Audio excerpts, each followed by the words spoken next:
Welcome to the Project Zion podcast. This podcast explores the unique spiritual and theological gifts Community of Christ offers for today's world.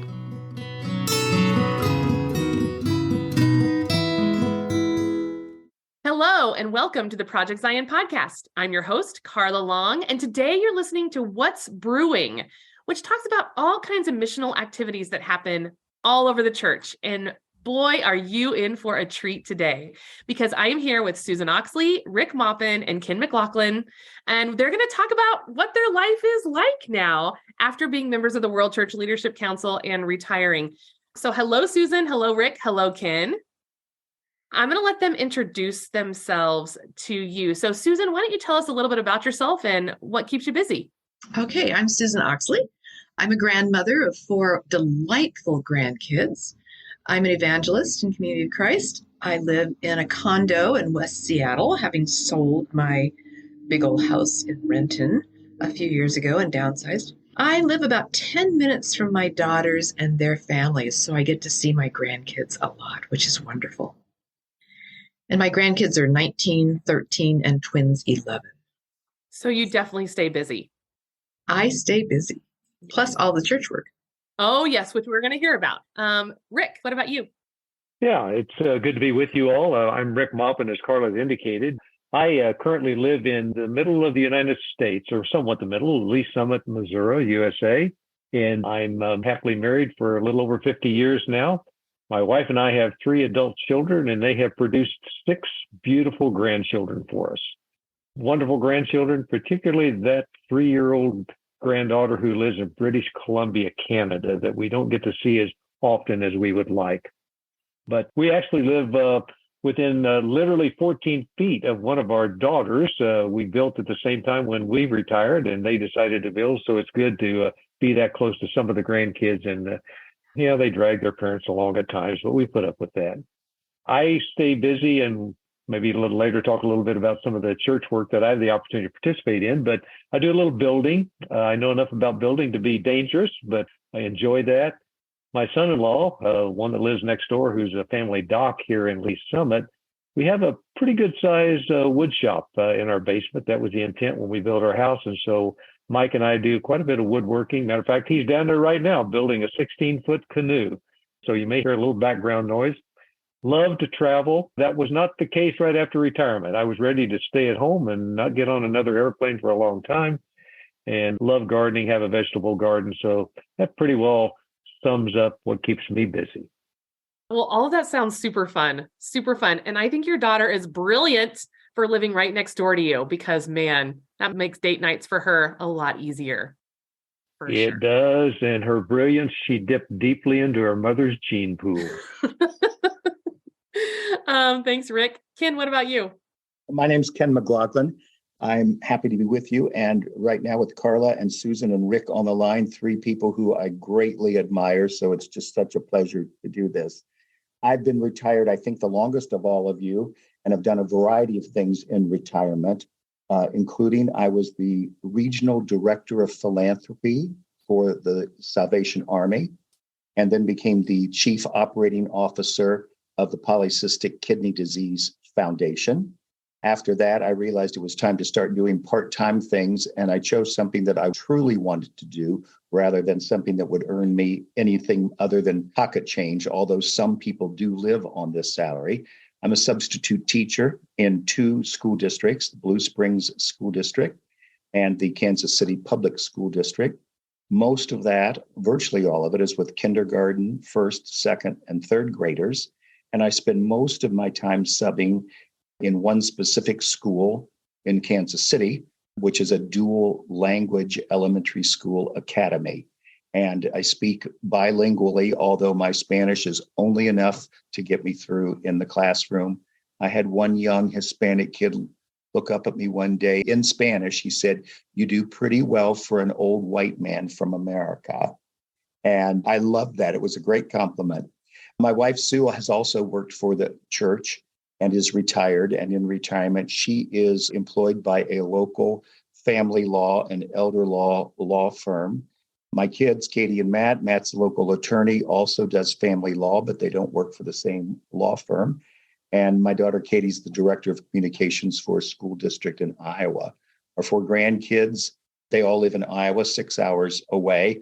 Fortunately, the other grandparents are 5 minutes away. We're the special occasion grandparents. And 3 of them, all the boys, are driving now, which freaks me out, Carla. It will happen with you and your kids way sooner than you think. And then our 10-year-old granddaughter, Peyton, still adores us in a way that the boys have forgotten about already. So that's what keeps us busy. And like Rick, travel as well. This year, in addition to an annual trip to Florida to do nothing for a week with Danny and Penelope Belrose, Danny, retired member of the Council of 12. We also are doing Greece, Israel, and Italy this year. Ooh, that sounds awesome. My family went to Israel about 5 years ago, and it was just so mind-blowingly cool. I'm very excited for you. That's really cool. So, Ken, I'm going to jump back to you. Let's go Ken, and then Rick, and then Susan. And I want you to tell me, what role did you serve in the World Church Leadership Council, and when did you serve in that role? From 1994 until 2005, I was a member of the Council of 12. I had 2 field assignments during that time, in addition to a lot of different short-term headquarters. I'd call them projects more than assignments. My first one was in the Pacific Island nations where the church is established. I know Susan's also had all or part of that field. What an unexpected, virtually shocking reality of my life. I never thought, frankly, I would leave my home state of Ohio, to be candid with you, and was able to serve there in the larger jurisdictions such as French Polynesia, also some of the smaller ones such as New Caledonia or Fiji. And then my second assignment was the west coast of the United States, parts of Canada, all of the west coast of the United States, and the very, very northernmost part of Mexico. Rick? I served in the Council of 12 from 2005 to 2019. My assignments were somewhat varied. I started out by serving South America, Central America, and several Caribbean islands. At that time was Jamaica, Cayman, Aruba, and Dominican Republic. Lest someone begins to think, oh, Aruba, Jamaica, and the old song, we were somewhat, if I might say, on the other side of the tracks, typically in those places. Then at one point, I actually had what we would call a split assignment. I served some mission centers and fields in the United States, as well as nations outside the U.S. When I retired, I was serving the island nations of the Dominican Republic, Grand Cayman, and Jamaica. And then on the other side of the world, was serving Southeast Asia, the nations of India, Nepal, and the Philippines. And like Ken, I had some other assignments within the Council of 12 that were quite interesting regarding trying to help alleviate poverty and some other projects in that area. So, and also like Ken, I came from a very small Midwestern town, and to ever have dreamed that I would be traveling in some of those places was more than eye-opening, and a tremendous opportunity that many people are listening right now provided that opportunity. And hopefully I used your tithing dollars and your prayers wisely in those places. So a big thank you to those who are listening to allow me to have that opportunity to share the message that hopefully brought some hope and peace in the lives of others. Thanks, Rick. Ken? Carl, I just want to interject for your listeners. Rick said something that's really important to know, and that is those of us who received assignments that may sound on its surface exotic, because they did take us to places like Honolulu and Papeete, Tahiti, and some of the outer islands. These were not glamorous assignments. People issues within and without the church are people issues no matter where you are in the world. And when you add on to that abject poverty, as was found among many of the church people, let's say in Fiji, rather than in the resorts of Fiji, which are beautiful, of course, it did not constitute a pleasure assignment or an easier assignment. That's very true, Ken. Thank you for saying that. I appreciate that. Susan? So I served on the Council of 12 from 2005 to 2015. I began as the apostle for the Western Field, which is basically the western 2/3 of the United States, and kind of got my feet wet with my own culture and people, and then was assigned to the Pacific Field, which was Australia, Fiji, French Polynesia, Hawaii, New Caledonia, New Zealand, and got to travel in those. And like Ken and Rick have said, that was not going to resorts. I stayed in the homes of the saints. I was part of the daily routine of their lives, going to their local congregations. And rather than spending my time going to tourist traps and fancy sightseeing places, I spent my time with the people, preaching, teaching, sharing new information with them, learning their cultures, and trying to relate the gospel and the mission to their cultures. And it was an incredible experience that I thoroughly enjoyed. Loved the people, would not give up those years for anything. But also, of course, we were dealing with all kinds of the administrative problems and difficulties that sometimes were quite stressful. Eventually, then, they added Canada to my field and took out some of the Pacific Island nations. And so then a lot of my time was spent in Australia and Canada, helping those with those difficulties and the national conferences, things like that. I just want to say that it was really a privilege to serve and unexpected, something I never thought I would ever be doing. And I learned a great deal. Thank you, Susan. And I just realized that I have actually served in many of those fields you're talking about. I lived for 6 months in the Philippines and I lived for a year in Australia. And I know what you're talking about. I totally understand what you're talking about. I was very lucky to do that as well. So let's jump to Rick. Rick, how are you serving Community of Christ now? You're retired, you have woodworking, you have grandkids, but I have a feeling that you're doing something with Community of Christ too. So we'll go Rick, Susan, and then Ken. Yeah, well, your feeling, I think, is somewhat accurate, Carla. Right after retirement, or even before retirement, I was asked to do some limited volunteer work in the previous field in Southeast Asia, in the Philippines and India.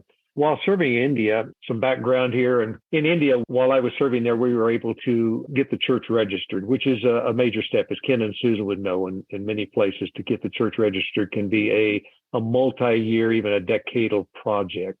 And we were able to get the church registered there, which is a good thing. But to be registered in India, like other countries, you have to have a board. And I was on the board of directors, of course. After retirement, it was simply easier if I would be willing to stay on that board. So I continued to serve on the board of directors, if you will, for India. So that it's not a major project, but certainly glad to help out there. And then in the Philippines, when I retired, we were in the midst of a major building project that is nearly completed, which is one of the finest facilities in that area of India, let alone a church facility, church offices, a large meeting venue, dormitories, kitchens, and is working very well right now. So I was asked, because I was in the middle of that, and I know enough about building to be dangerous. I can talk the lingo, but anyway, I was asked to help kind of coordinate the completion of that project. So have been doing that. So that's been part of it. But probably the primary thing, just only weeks after I retired, I was asked if I would serve on the pastoral team as a member of the team at Woods Chapel Congregation, Lillenas, Missouri. And so since then, I've been serving with 3 other fine people on the pastor team at Woods Chapel, and that has kept me pretty busy. So that's kind of the ways that I've been attempting to serve Community of Christ since retirement. Thank you, Rick. Susan? Well, I have been doing a lot with my evangelist call, preaching, teaching, doing some guest ministry here in the United States. I've also been doing some writing for the World Church. I write about half of the sermon helps each year. Have been doing that for about 6 years. I help edit the Daily Bread and do a little writing for myself.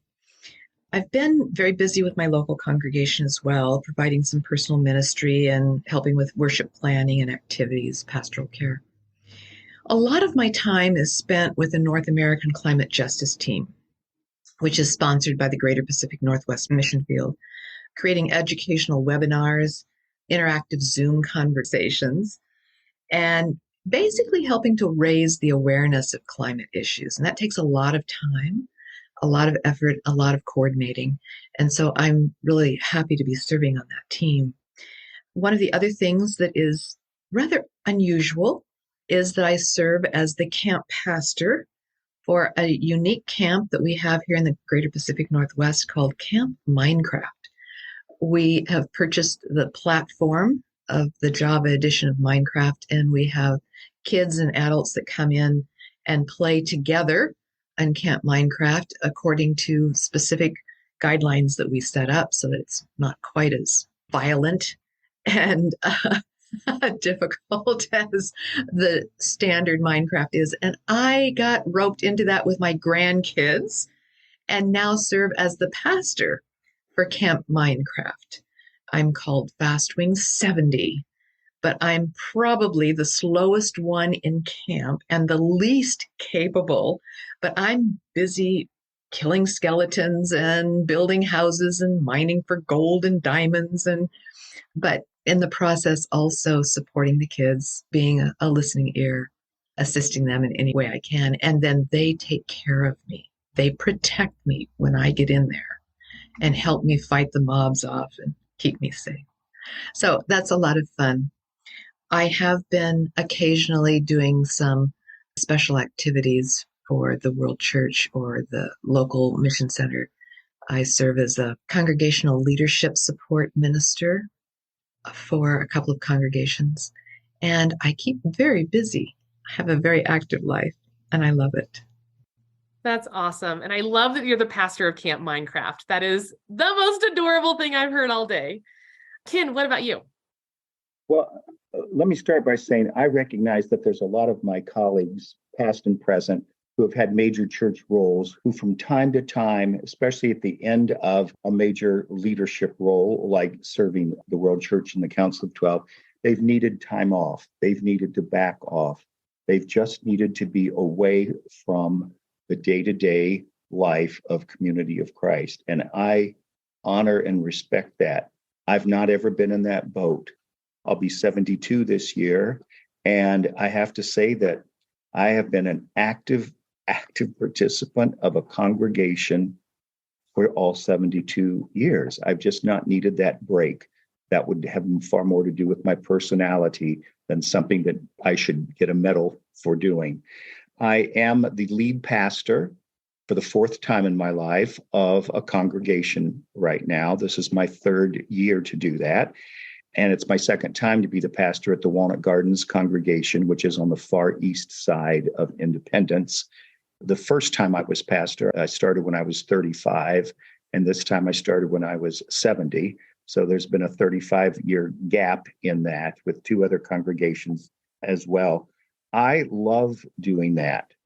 But as I have said for many years in my adult life, I believe that being a local congregational pastor is the most important and the most difficult job in the church. It is far more difficult than the job that I had in the Council of 12, mostly because I had support folks around me and colleagues nearby doing the same kinds of things.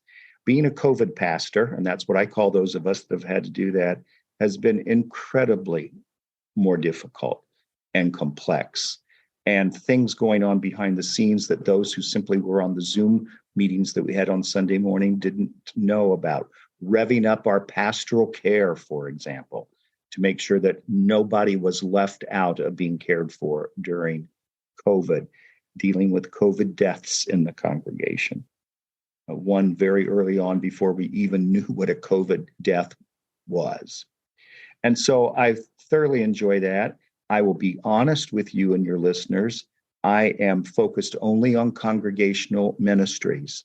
I'm certainly in touch and in good friendship with my Mission Center president and Janae Grover, the field apostle for this area, and for various members of the World Church leadership team. But my interest is solely local. And that's what I feel called to do. And I expect that I will give my energies to. And also, though, after retirement, I was very happy to serve for quite a few years on the development staff of Outreach International. And then I served as the chief operating officer and the director of philanthropy for two other local charities, one a major international charity and one a much smaller national charity. So all of you keep really, really busy. Susan? I would like to just pick up on something that Ken said about the need for some of those that serve in appointee positions to take a break after retirement. I did not know until I retired how close I was to burnout. I didn't recognize that. I knew I was stressed. I knew I wasn't sleeping well. I had a lot of things going on in my head and in my heart. And of course, I also had a husband who was dying of cancer. And when I retired from the World Church Leadership Council, the Council of 12, my world focused down from the world down to one individual. And I cared for him until he died. But in the process, I went through a lot in terms of healing from the burnout that I had on the Council of 12. And I did not realize that. And I did mention that to Steve Beasy and to Scott Murphy at the time, that I didn't realize how close I was. And I just gave them a heads up that probably many of the people do not understand that. And I did back off from congregational life, from the mission center. I was one of those that took a break. I did go to the congregation, and they were very good to me. They did not ask me to preach. They didn't ask me to teach or do things. And it was probably a couple of years before I, on my own initiative, felt like I could begin getting back into the congregational life and the world church life. And of course, part of that too was Ron's death and my grieving process. So all of that came together with that burnout that I experienced. So I understand why that happens and how that happens, and the need to take a step back and simply be fed for a period of time before you can offer your gifts again. And I just thought I would share that with you as part of my journey of retirement. The other thing is that when you retire, you have to establish your own identity again. My identity was very caught up with being an apostle serving the world church, and I had to reestablish a new identity for myself. Yeah, that's kind of part of my next question, Susan. So maybe you just take this next question and then we'll go Rick and then Ken. How does your involvement with the leadership of the church change what you do now? I think it's kind of related. Well, it is related. I began getting back into some writing for the world church and then congregational life. And as I did so, I discovered that my appreciation for cultures, my awareness of the hubris of the white developed nations was extremely high. I reacted often to comments and prideful things that people would say about the United States, or ways they would speak of other cultures, and they were not aware of how denigrating they were. So my experiences with other cultures really sensitized me to a lot of that cultural pride that goes along with being white, privileged, and American, and is actually part of several of the white developed countries. I was also able to express that, I think, in ways that began to help other people understand that, not just confront them with, because you learn a lot of diplomacy when you're in the Council of 12. You learn some ways to speak to people that help bring them along, to connect with their commonalities, and then expand those commonalities into new areas of understanding. I had a great deal more understanding of myself, my own ignorance, my own tendency to be in control and to want to be in control, my own pride. And as a result, I tended sometimes to be so aware of my desire to control and fix things and dominate things that I would step back and reserve my comments, my thoughts, in order to avoid seeming to be in control, seeming to want to take control. So my discussions, my preaching, my ministry, even my perspective on mission, the awareness of climate crisis, all of that was informed by my travel, by my experiences. And in addition, the processes that go on at World Church, oh my gosh, most people have no clue what goes on at World Church. What happens as things move from an idea into a procedure or a policy that is distributed around the world. They have no idea about the complexities of translations. I led the translation team for about half of my time, a little over half of my time on the Council of 12, and the complexity of translations and distribution of resources, writing of resources, the international languages and the international English that is needed to translate from English into international languages. It's an amazing, complex process, and all of that I brought then to my understanding of people, of issues, of policies, of legislation that go on at World Church. I found a lot of carryover in terms of my understanding. Absolutely. Thank you, Susan. Rick, what about you? How does your involvement in the leadership of the church change what you do now? Yeah, that's a great question, Carla, and I've given quite a bit of thought to that. My answer probably will not indicate that I've given a lot of thought to that because I've really kind of wandered around, but it will probably sound similar to what Susan shared. Just very quickly, I come from a Midwestern small town. I'll give a shout out to all my friends in Holden, Missouri. That's where I was raised and went to school.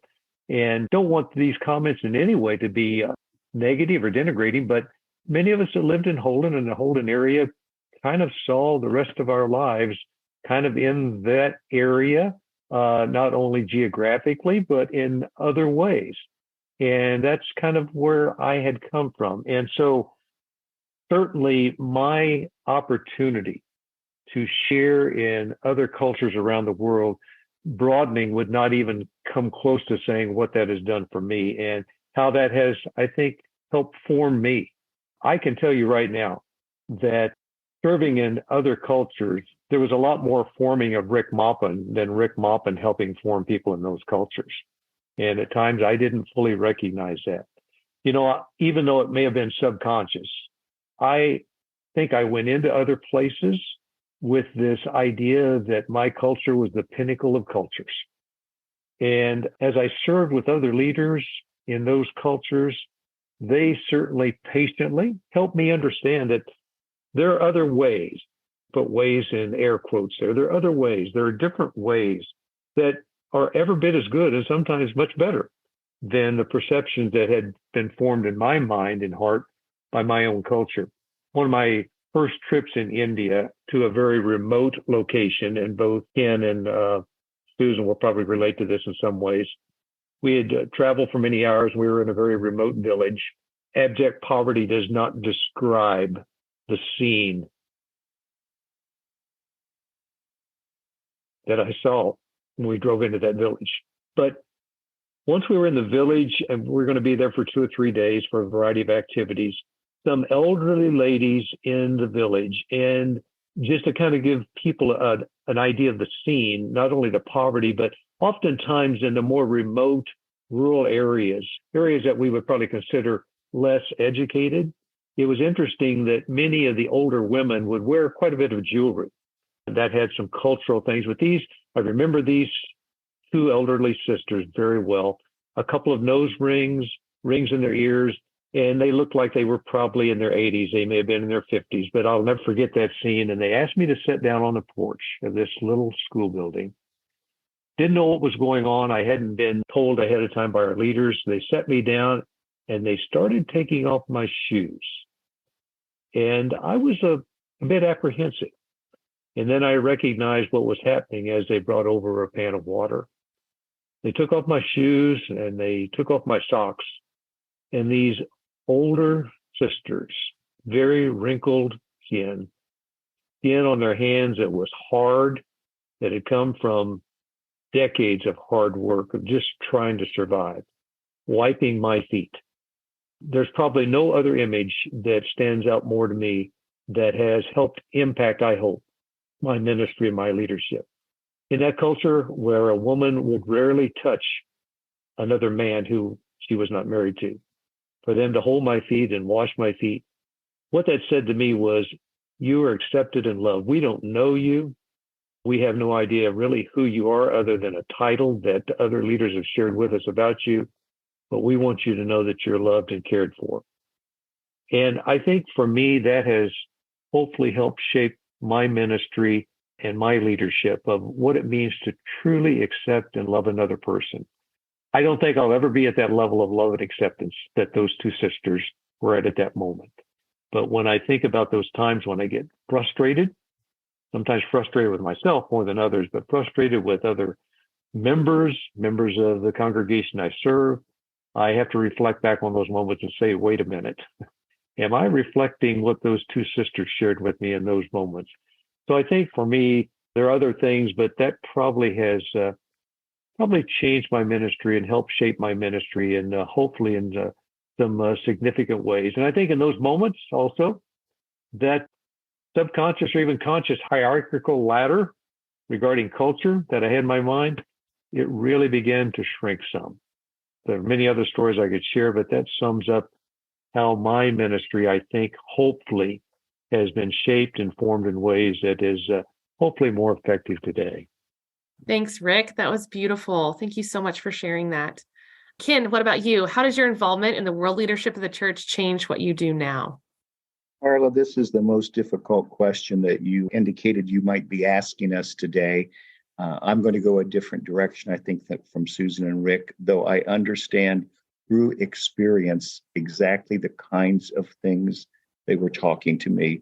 Rick, instead of it being my feet that were washed, it was a woman who went out of her way to find a china teacup that she could serve me tea that day from that cup, though the family did not use anything of near that value. But I understand those kinds of moments and what they do. I'm the leader of a congregation, the lead pastor of a congregation where being a member of the Council of 12, no slack is cut for you because of that, because it's a congregation that has for decades had among its membership members of the World Church Leadership Council. We're still honored to have retired President Grant McMurray with us, though he's not in good health. But we do see him probably half the time in spite of the advanced stages of the disease that is crippling him. And so there was very little adjustment needed for me to be just going back to who I was before being a world church leader. We probably have a third of our active members at any given time that are retired leaders of the church. And there is a high understanding of cultural nuance and cultural difficulty. And that has been true in that congregation for a long time. I didn't have to add to that as well. Nor is there a wide-eyed, naive, and sometimes ignorant view of what it means that we are a global church and how tiny we are as a global church in the midst of a very, very large planet. And so that's not been any of my job as well. What it has been is to help a congregation understand the importance of a denomination giving us common sense, clear understanding, such as the 9 enduring principles. That's what's been helpful for us to understand that what we do must be in harmony, or ought to be in harmony with that, because those are core principles of, frankly, any good religious movement. But in our case, we call it enduring principles, and that there are 9 of them. The other thing, and I don't know if we're going to get into this, Carla, or not really, is for the congregation to understand that there are, in the leadership statement that we have put together locally, that there's really 4 things we're called to do as a congregation. They are Christian education, community engagement, pastoral care, and worship. Those are in alphabetical order because our statement has them in alphabetical order. And that we need to, as difficult as this is to do, even in a congregation, we need to keep those in some kind of balance because they all depend on one another to happen. To have the understanding of where you are your weakest. And for our particular congregation, it was in community engagement. And to, I'll use the word, rev up what we do in those ministries. They were not in sync or in good balance with the other 3. That's not to say any of them are more important than the other. And so knowing the world church has helped me as a leader understand how that community engagement needs to look, particularly beyond just the greater Kansas City area, and what it means to have interfaith dialogue and respect for one another.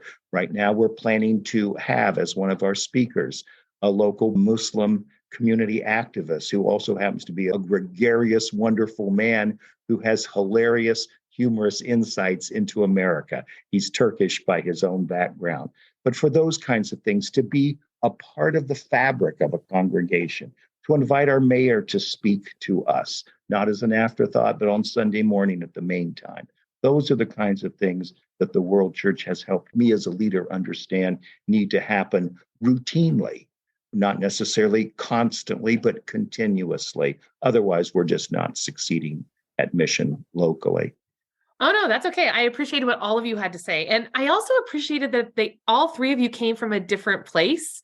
And I think that that's really cool. And I think that that's very community of Christ of us, actually, to all serve in a certain position and then come out of it and have learned different things and are completely different people and serve in different ways and see the church in different ways. I think it's very, very cool. I have so appreciated this podcast. Thank you so much. I only have one question left for you. It is, how do people relate to you now in your non-apostolic roles of ministries? Are you haunted by ghosts of responsibilities past? So how do people relate to you? Is it different than you see other pastors or whomever being related to? So Rick, do you have an answer to that? Let's go Rick and then Ken and then Susan. Well, I guess we would question whether I have an answer to it. I've got some words I'll throw out there, Carla, that may or may not answer this question. And as Ken indicated with the previous question, I think in some ways this is a tough question.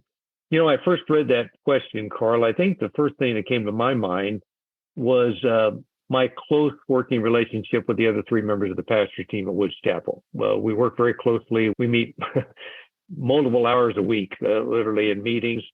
And one of the members of that pastor team, other than myself, is my wife. So he relates to me just like she always did. Oh, it's just Rick. Well, maybe not that way, but you know, she knows me better than anyone. She knows me better than I know myself at times. But I try to share with people that even though I've had some opportunities that maybe they have not had, nor maybe never will have, that doesn't mean that I have more knowledge or wisdom. That just simply means I've had some other experiences and they've had experiences I haven't had. So there are times when I try to caution them that, hey, these are my thoughts, but that doesn't mean that there are not some other whole lot better thoughts than these and ways to go. And so at times there's kind of that relationship that, oh gosh, he served on the Council of 12. And I try to share with them that, yeah, I did, but that doesn't make me any smarter or more spiritual than anyone else. I do try to share my experiences with them to maybe help the conversation along or where we're headed. As far as haunted by ghosts of responsibilities of past, that can be a scary question. And, you know, I guess if I were really honest, I would dig into some things that maybe I think, oh gosh, did I really say those things? Did I do those things? Did I really treat a person in that way? And hopefully it wasn't too unchristian-like. But as I thought about that, just a couple of things, Carla, because I know that we do have some limited time here, but I think one of the things as I reflect back on this, no regrets, but I think I really tried to listen when I served in the various fields I served in. But I think that it's not really something haunting, but as I think back on it, I wish I would have listened more. I think I went into those areas. I really, every time I got on that plane and traveled somewhere, I thought, what can I learn this time? But there were times when I think that my agenda overshadowed the opportunities I would have had to learn more about the culture, and in particular, how the culture is enriching our faith community of Christ. And so, again, it's not a regret or haunted by some ghost, but I know I've shared with others who have moved into roles that Ken and Susan and I have served in on the Council of 12. And that's one of the things I've shared with them. I said, when you get out there in the field, listen as much as possible to the people and try to learn from them. And, you know, I oftentimes would go into those areas and like others, you know, you may be there 2, 3, 4, sometimes up to 7 weeks at times, a couple of months, and always went in with an agenda. And that's necessary. But there are times when I think my agenda probably in some ways impacted the ability for me to really listen and to learn more.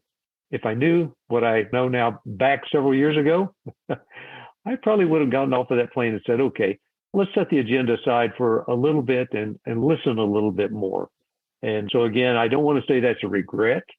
And I don't think it's something that really haunts me. But as I reflect back, that certainly is something I would say, yeah, listening. And I have learned from that. And I try in my current leadership roles with the congregation, I try to listen more. It's still hard for me to put my agenda aside, but I try to listen. And I think that's one of the things that I've learned from my apostolic role. Thanks, Rick. And as someone who is moving into a World Church Leadership Council role, not in the Council of 12, that's really good advice for me. Thank you. I appreciate it. Ken, what about you? I do not have major regrets. I don't, because I think if I permitted myself to have them, I could be haunted by a lot of regret. That doesn't mean that I haven't gone back and thought about some of the errors that I made in that 10-year time as a World Church leader. I have. The one thing that I learned early in my time in the Council of 12 was that because I was so overwhelmed at suddenly having at first an all-international assignment, and in many ways the Hawaiian Islands are an international assignment, my prayer was often, God, please do not let me do any damage to the wonderful people that I'm going to work with and minister to and be ministered by. Please don't let me do any damage. And I found that especially true in the nations that were English speaking, where I found myself more comfortable and thinking that I understood what was going on necessarily.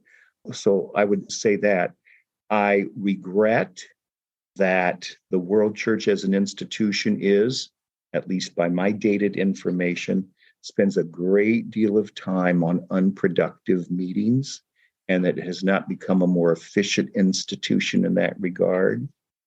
I regret that we didn't spend enough time letting folks understand the precarious nature of the church in the developed world with very difficult demographics and aging population, with the financial precariousness of the church.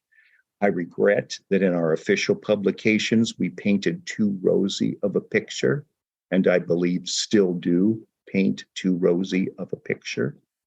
I regret that we did not somehow help people understand their call to do the work of being a Christian disciple in their area, but with understanding of what's going on and knowledge of what's going on elsewhere, but not to let them become a rose-colored glass-wearing people about how everything's just okay with the denomination, because it's not. And it's not better than it was when I served. So all of those things, yeah, no regrets particularly, mostly just this incredible sense of gratitude and wanting to continue being a local member and leader trying to do their best for the Christian call in this area. Thank you so much, Ken. I appreciate your honesty.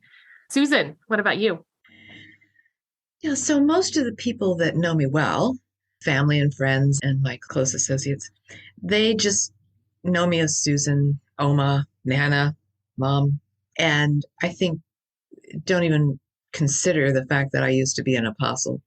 But others, even friends that I didn't expect it from, seem to keep having in their minds this title that I used to have as apostle and bring it up in conversations, sometimes introduce me as a former apostle. And it always seems to kind of be a stopping point in the conversation, something that is inserted that I don't necessarily want to be there.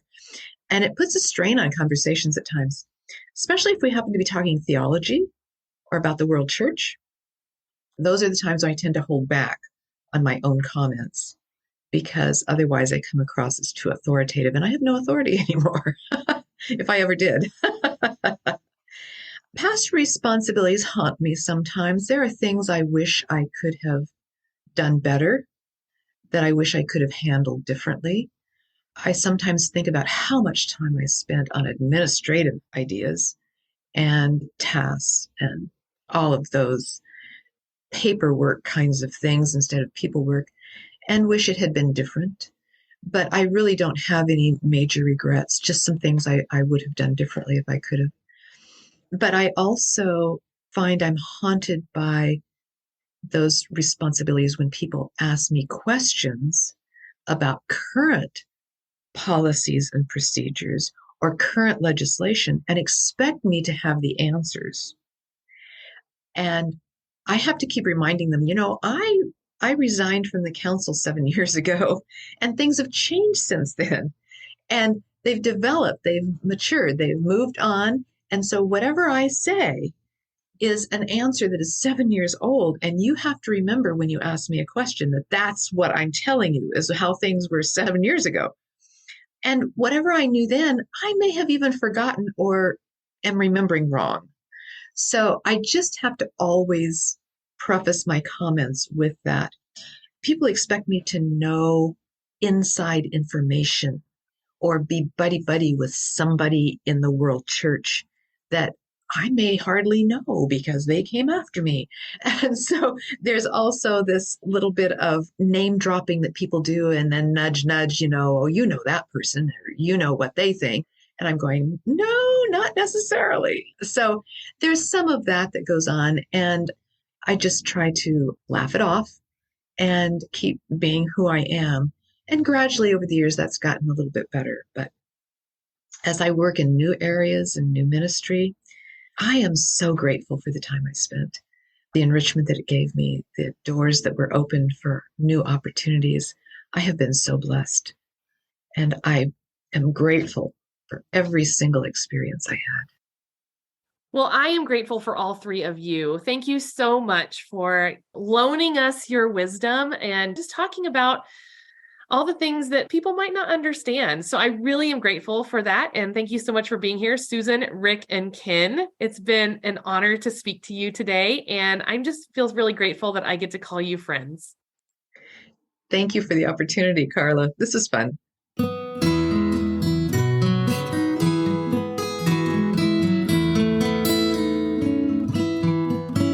Thanks for listening to Project Zion Podcast. Project Zion Podcast is a ministry of Community of Christ. The views and opinions expressed in this episode are of those speaking and do not necessarily reflect the official policy or position of Community of Christ. The music has been graciously provided by Dave Hines.